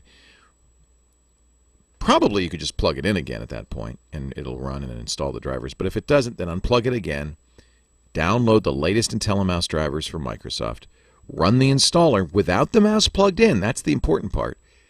Run the installer all the way, then plug in the mouse. That should fix the problem. Another Mark, Grand Rapids, Michigan. Mark 2, Leo Laporte, the tech guy. Hi, Leo. How are you? Great, Mark. How are you? I'm very well, thank you. Love the show. Love you. Kate and Leo forever, my friend. Oh, my goodness. That goes back to 1998, their TV show I did with Kate Patello. She was called The Screensavers. Now, that's a memory. Yeah, thank you for bringing that up. Kate and I are Facebook friends. She lives in Michigan now and is doing amateur theatrics and, singing, and she's just having a great time. She's also got a web design company there in Traverse City, Michigan. That's beautiful up there. Good for her. Yeah. Hey, so, Leo, I want to know, I've always had this question and wanted to ask you, and finally I get to ask it. On my TV, I have a DVD player, and it's an upscaling DVD player, so I can put a standard definition disc in, upscales to, in this case, I have a 720p DVD or TV, and it upscales to that. Looks beautiful. Right. Can I do that on my computer, on my desktop, or my laptop? I haven't been able to find a way to do that. If your laptop or desktop has HDMI in, or your monitor has HDMI in, yes, but that's what's coming out of your DVD player, right? Oh, you're saying, can I do upscaling on the DVD player built into the computer? Exactly. No.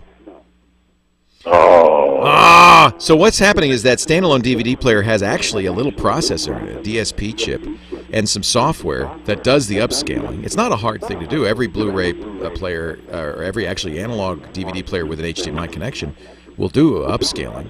But your computer doesn't. No, your computer just kind of outputs it the way it is. Now, I wonder if there are upscaling DVD playback software out there. You know, there's a lot of Cyberlink and all the DVD playing software. I wonder if any of them will do upscaling in software. I'll have to look. I was wondering too. I've got Cyberlink up right now, and I just don't see any settings to do that. I think you probably, it's usually DSP connected. Total Media Theater, says Torrent Fiend. Total Media Theater is a DVD playing software for Windows that will do the upscaling. We'll go look and find some more. Maybe there's some others too. Leo Laporte, the tech guy.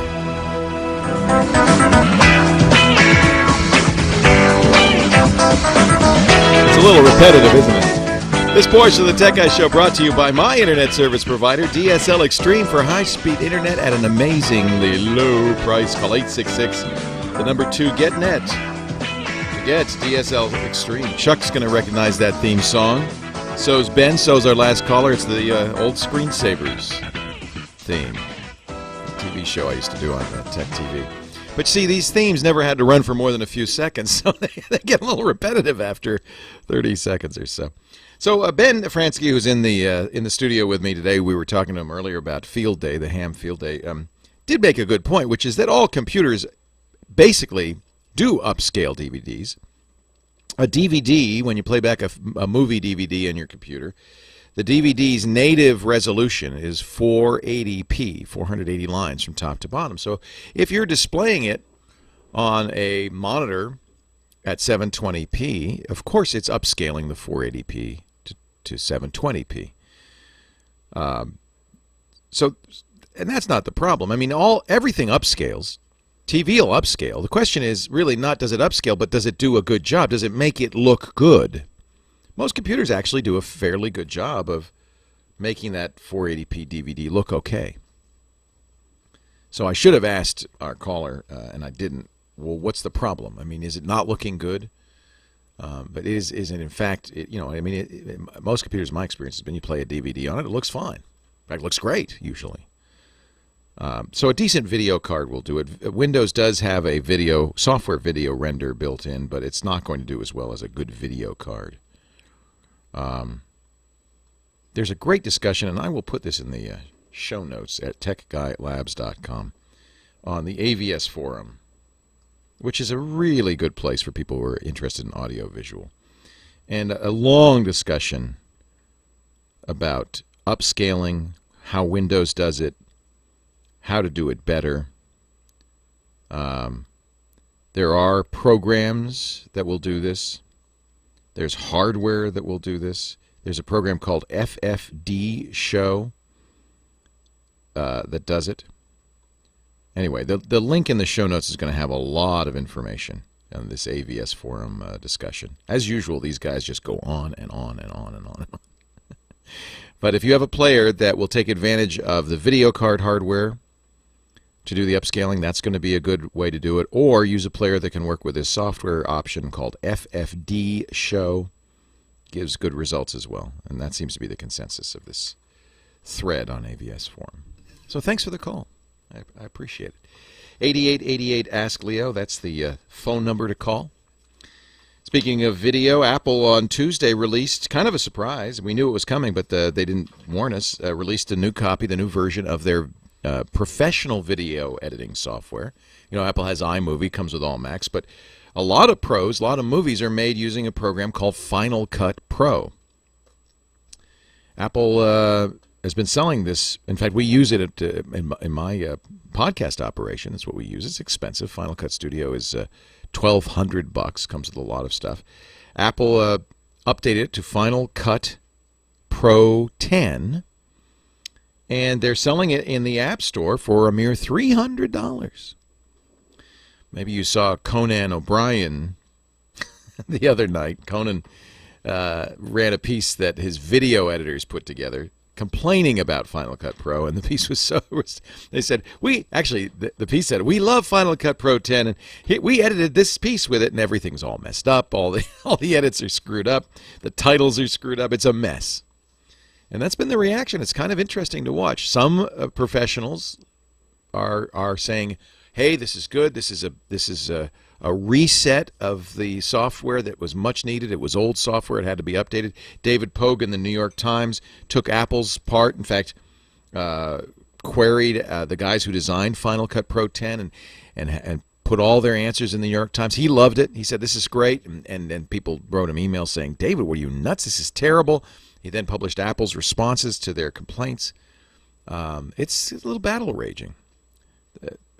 Apple, every once in a while, does this. They did it with iMovie. They did it with their operating system. They did it with their hardware when they left Power PCs behind and moved to Intel. They are willing, as a company, to leave current users in the dust in order to make a big change, a change that Apple believes is for the better. In this case, I saw somebody tweet this. I wish I could remember the name of the person. I'd give them credit. In this case, they left behind 5,000 professional editors, made them unhappy, to make 5 million amateur editors happy. And I think that's what happened.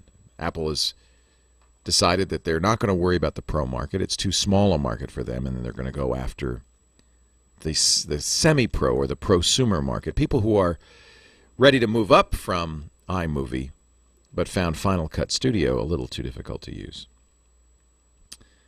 I'm gonna stay out of this battle. I haven't played with it yet, and I have a number of editor friends who say it's the greatest thing ever. Our own editors are, I know one of them hates it, and the rest are on the fence. But I do have to say I like the fact that you can, for $300, get a pretty powerful tool now on a Macintosh to do very powerful editing. I'll have to make a movie and just play with it. That's really the only way to tell, isn't it? 8888 Ask Leo. The Gizmo is coming up in about 10 minutes to give us a gadget of the week. Meanwhile, let's say hi to Edward in Los Angeles, our next caller. Hi, Edward. Hey, Leo. How you doing? I'm fantastic. Welcome to the show.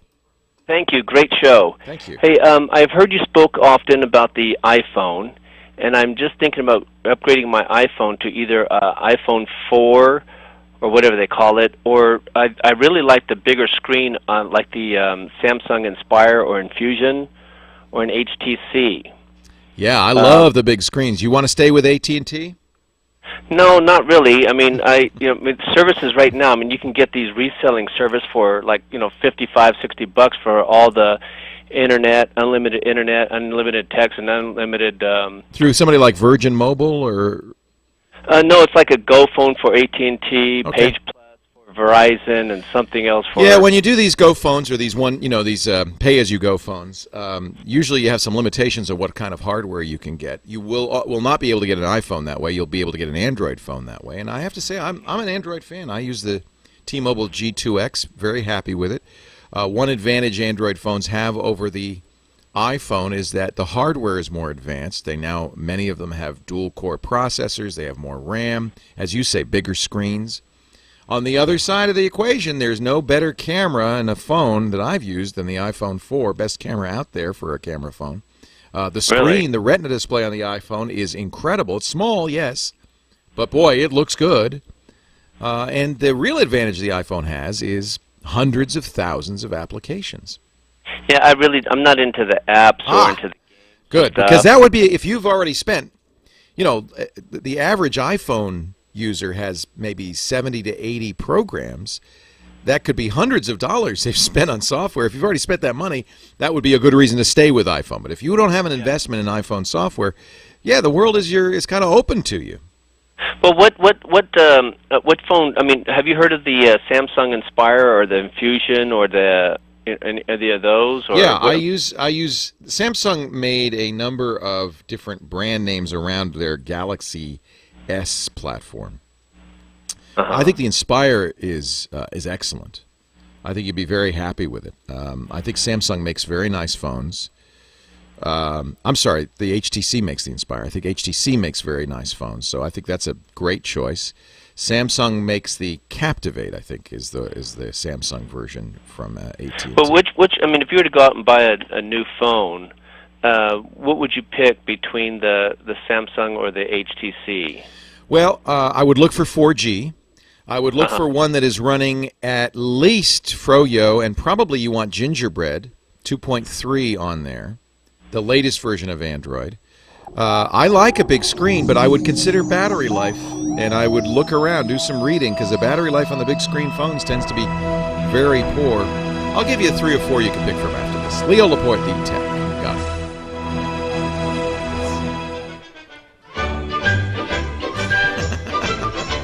Kyle Benham does it again at the controls. Who's on the phones? Gina? Yep, Gina Yates. Gina Yates on the phones. I got 2 Ginas, and I'll never know which one's on the phones. Gina Yates on the phones. Kyle just loves playing crazy music. So we've been looking at different phones. I think you're going to be very limited if you're getting a Go phone, one of those phones that pay as you go phones, because they don't offer the best phones on Go phones.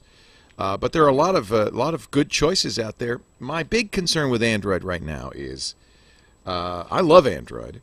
A lot of the Android phones don't have the most recent version of Android, and that's a shame. You really want gingerbread. And Ice Cream Sandwich is coming out in a few months, and for some reason the carriers and the phone manufacturers seem very slow to upgrade their hardware. So if you're going to buy a phone today, I would insist on at least 2.3.3 version of Android. Secondly, I would check battery life, and one of the nice things about Android phones as opposed to the iPhone is you can buy a second battery, and you can open it up and pop it in, but you got to charge it, and it's kind of a pain. But battery life tends to be pretty poor for Android phones. Most of them don't make it through the day. iPhone's a little bit better there. And finally, the variety of the software. Now, the good news is Android's really caught up, and almost everything you get on an iPhone you can get on Android these days. But I think Apple still has maybe the upper hand with fit and finish and quality of software. Now, it's time to say hello to my good friend Dick DeBartolo. He's Mad Magazine's maddest writer and happens to be a gadget hound from way back. We call him the Gizwiz. Hi, Dickie D. Leo, how you doing? I am well. Happy summer. The first day of summer was Thursday. I know. I was out in the boat. Were you? Yeah. What fun. So what do you got for us today? We have something from PF Waterworks. The That's Waterworks. Appropriate. Yes. Not the Waterworks when we won our podcast award. You like us. Yeah. You really like us. You were faking it. Yes. I get it now. I was faking it. Okay, so they made a Plunger Max, and they make the no clog, the clear U-shaped drain, which is very clever. So you can see if you drop something down there where it is, and they made a little stopper so it didn't go all the way down the drain. So now they've come out with water conservation kit for dummies. And it looks like one of the dummies books, and they actually work with the dummies people who are no dummies because they evidently charge a lot of money to use the word dummies. But the water conservation kit, it's 3 parts. It's a water-saving device. It's called WaterSense labeled, which is the official labeling for it. So you get one for the shower with a multiple spray shower head. You get another device that goes on the kitchen. That's a 2-stage aerator for washing and then for rinsing. And then you get a third one for the bathroom sink. Actually, there are 2 different ones in there so that no matter what faucet you have, it should fit one of them. And the entire kit on Amazon is about $22 and change. Wow. And the company says you can save about $200 a year, average family of 4, just on water and using the hot water heater less. For some reason, the back of the box says you can save $251. So if you buy the kit, put the kit face down as you install. You'll save more money. Save more money, yeah. So it's water conservation for dummies. Water conservation kit for dummies. Conservation kit. Water conservation kit for dummies. Kit for dummies, and as I said, on Amazon, it was $23 on Amazon. Good. Yeah. Very good. Well, Dick, stick around because we're going to do our weekly daily Gizwiz. Oh, is that still on? That's still on. Good news. I'll cancel my 5 o'clock luncheon. It hasn't been canceled yet. People can listen to that at twit.tv/DGW. And if you want to know more about all the things Dick mentions, including Water Conservation Kit for Dummies, go to gizwiz.biz. That's his website. And you have a chance there on the What the Heck Is It contest. Oh, yeah, this is the last week for that. Really? You're going to wrap it up at the it ends June 30th. So go on the right there. There's a big button for the What the Heck Is It contest. Click that, and you can see what we're looking at, which looks like, frankly, it's pretty obvious, but I'm not going to say. No, I think you already guessed Frankenstein's cufflinks. Yeah. But the problem is, you don't. There's 12 autographed copies of Mad for the right answer, 24 for the silliest wrong answer. So you really don't want to answer this right. You have a much better chance. We want silly. We want silly. The dumber you are, the more chances you have to win. Yeah, that's what attracted me to being with you. Employees of the Gizmo is not eligible. Thank you, Dickie D. Okay, Leo. See you in a bit. All right, we'll see you in just a little bit. Let's see. Before I get to the next caller, I should probably mention our good friends at Carbonite.com. And then we have time, I think, for another call. We'll go to Ernie in Raleigh, California, who wants some help scanning pictures. But before we do that, let me tell you about the best way to back up. That's Carbonite.com. I've told you about Carbonite many times before.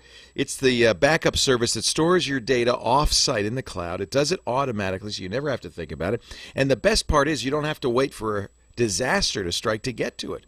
You can log on to your Carbonite account from any Mac, PC, smartphone, even your iPad with their free app, and there it is. There's your stuff. It's cloud storage plus the best backup around. And all of this just $59 a year for all the personal data on your internal drive. No limit. $59 a year. I want you to try it free for 2 weeks and see how it works for you. Go to Carbonite.com. Use the offer code Leo. If you decide to buy, they'll give you 14 months for the price of 12 if you use my name Leo once again. It's the best form of backup. And now that we're out and about taking pictures for the summer, we got our financial records on our hard drive, all that valuable stuff. You can't afford to lose it. There's no summer vacation for disasters. Back it up. You got to back it up to get it back, so do it right. Carbonite.com. Use the offer code Leo. Ernie, Brawley, California. You're next. Leo Laporte, the tech guy. Hi there. Hey, Ernie. Oh, hold on. Wow, it's an honor and pleasure to speak with you. My honor entirely. What can I do for you today? Well, I got for my birthday a personal photo scanner. Oh, that's a nice gift. And now they're putting you to work scanning all those photos in. Actually, I'm having an awesome time with it. You got shoe boxes full of photos that I'm scanning. Get those on the computer. You can clean them up. You can fix them up. You can put them on the internet. It's really a great idea. That's when it starts becoming a hassle. But okay, when I scan a 4x6, it's only about 0.4 megabytes. Okay. That's probably too small. It looks great on my computer, but am I going to be able to blow that up? I have a program, DVD soft, that I can... Here's the thing you need to look at is the number of dots per inch, or DPI. Your computer screen is only about 70 to 90 dots per inch. So anything that's scanned at that resolution, that number of dots per inch, is going to look great. It's going to look exactly right on your computer screen. But then when you print it, you'll be able to see those dots because most printers are at least 300 dots per inch. Some are even more. So really, it's a trade-off. The size of the file goes up. The more data you store, the more dots per inch you use. So you could set it for 1,200 dots per inch, which for a lot of scanners is the maximum. But that file size is going to go through the roof, isn't it? The max size is 600 on this unit. 600 is actually about right. I would say 600 is pretty good. 300 for most laser printers. 600 is just about right. 1,200 would be, now I can make a billboard out of this thing. But the truth is your prints probably aren't that high resolution to begin with, and you don't want to waste all that hard drive space. So I would turn it all the way up. I would do 600 dots per inch. That way you'll get a great, your printout will look pretty much the same as your print.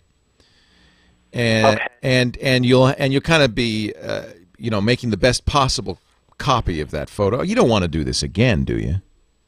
No, definitely. But I was thinking, I have a program of DVD soft that resizes and... No, it's not. The key is scanning it at the right size to begin with. You can resize these things, but if the information's not there, it's not going to look good. It might be smoother.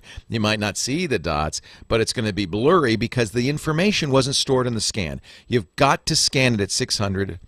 Maybe you can, if that's the maximum your scanner's capable of optically, that's what I would do. That's a good number right in the middle there.